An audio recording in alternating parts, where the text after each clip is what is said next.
ਇਹ ਗੱਲ मैं ਤੁਹਾਨੂੰ ਅੱਗੇ भी सुनाई सी, ਅੱਜ फिर सुन लो।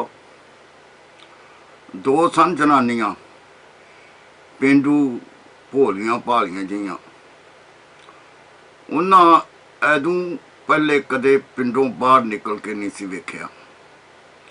एक दिन वो दोवें किते दूर दे पिंड मकाने जा रही सन। राह विच एक जगह ते उन्हां एक बड़ा शंगारिया होया ऊठ वेखिया। किसी अमीर बंदे दा होना है। गल विच हार मेलां ते वन्नो वन्नी दे घुम्मण। इदों पहला उन्हां ऊठ कदे नहीं सी वेखिया ते ना ही उन्हां शैवां दा नां आउंदा सी जिहड़ियां ऊठ दे गल विच सजियां होईयां सन। एक जनानी बड़ी हैरान हो के ऊठ नूं वेख के आखण लगी, वेख नी इहदे गल विच की है।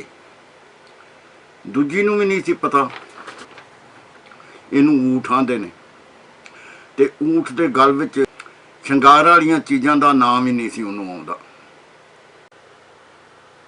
वो पहली नूं अरक मारदे होया बोली, आहो नहीं तैनू भोली भाली नूं की पता भई ऐ की है। चुप करके गांह टुरी चल, मैं तैनू दस दियां। एहोजिहियां दे गल विच एहो जिहे ही हुंदे ने। हाँ, एहोजिहियां दे गल च एहो जिहे ही हुंदे ने। असीं जिहो जिहे हां, साडे गल विच रब ने उहो जिहे ही हुक्मरान पाए ने। जिहो जी रियाया होवे हाकम भी उहो जिहे ही हुंदे ने। या इंज आख लो, जिहो जिहे हाकम होण वो रियाया नूं भी उहो जिहा ही बना लैंदे ने। असीं जिहो जिहे लीडर चुने ने वो उहो जिहे ही तां ने। हुण रोंदे क्यों जे? अगों भी जिहो जिहा चुनोगे उहो जिहे ही बर्दाश्त करने पैणगे। एहोजिहियां दे गल अंदर एहो जिहे ही होंदे। ऊठ ने आए खोते खौरे जेड़े भार पटाउंदे। एहोजिहियां दे गल अंदर एहो जिहे ही होंदे।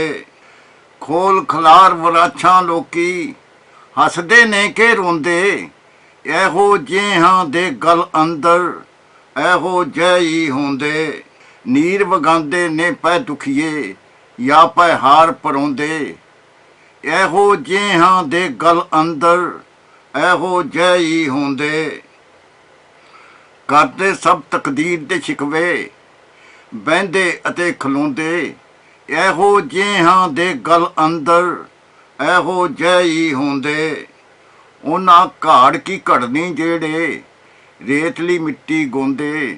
एहोजिहियां दे गल अंदर एहो जिहे ही होंदे।